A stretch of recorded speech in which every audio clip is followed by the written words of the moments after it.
Hello, how are you doing today? Teresha Young here, relationship master coach, and I am back with another relationship talk tip for you. I hope that you have been taking great care of yourself and other people, being really kind, as I always like to advocate.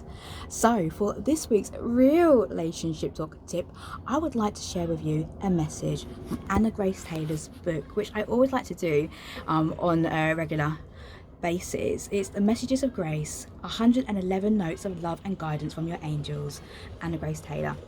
And for those of you who do know, I'm a certified angel guide myself, so I really do resonate with the messages in these books. So I have randomly chose a page just to find out what is the message to be communicated to us for this week. And I always say you may not necessarily believe in angels, but just assign the message to you in whatever way that you choose it to be. It doesn't have to be a religious or spiritual message whatsoever, but take the overall message from it because it still is very generic.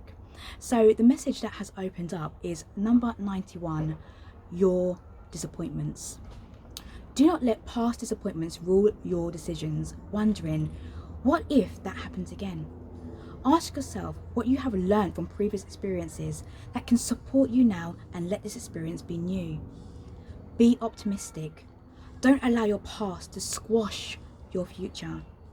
What if the best was yet to come? Isn't that worth moving forward for? You can do it, and we are here with you all the way. We love you. Your angels. Isn't that such a lovely, reassuring, comforting message? Because quite often we can become so disappointed when it comes to many aspects of our life. It could be disappointment within ourselves, it could be disappointment within other people, and we have to ask ourselves, why are we disappointed? Is it because we had unrealistic expectations about what the outcome was going to be? Our hopes. Sometimes it is that reason. Sometimes it's because we don't understand the behaviours of other people. It just doesn't make sense to us. Or we have to understand that that is their journey, that is their lesson and learning. So for ourselves, when it does come to disappointments, we have to ask ourselves exactly what I said, why? Why are we disappointed? And let's go deep, let's delve deep into it. What are our thoughts telling us about this situation? What's the lesson? What's the learning? What's the blessing? What's the positive aspect from this situation? Because I always feel that there is a lesson and a learning from it. And often hindsight is a beautiful thing. We don't actually see the lesson and the blessing in that moment. But when you reflect and you think, aha, that makes a lot of sense now. The dots do connect.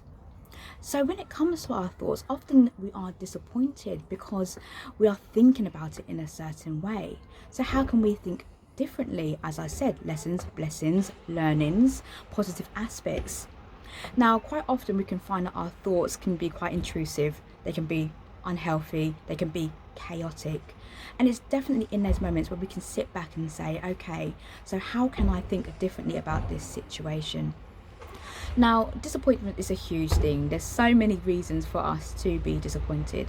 But to ask yourself, exactly as the book says, isn't that worth moving forward for? If you think about, what if the best is yet to come?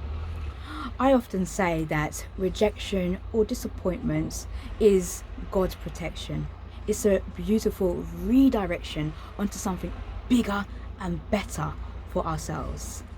And when we are setting our goals, our dreams and desires, we can put out the intention there, but then also put out the intention for you to receive better if there is better for you there. So that's a wonderful message from the angels. Now you can take from it as you wish, but the overall theme is to don't be a victim of the past. Be a victor. Do not view your current situation and your future through the lens of the past. I say it's almost like trying to drive whilst looking in the rear view mirror. You are not going to go very far, believe me. You're gonna crash, bang, wallop everywhere. So face forward, have hope. Hope, the acronym which I mentioned before, have only positive expectations. See the blessing, take the lesson and the learning, and continue to thrive. So that's it for this week's relationship talk tip.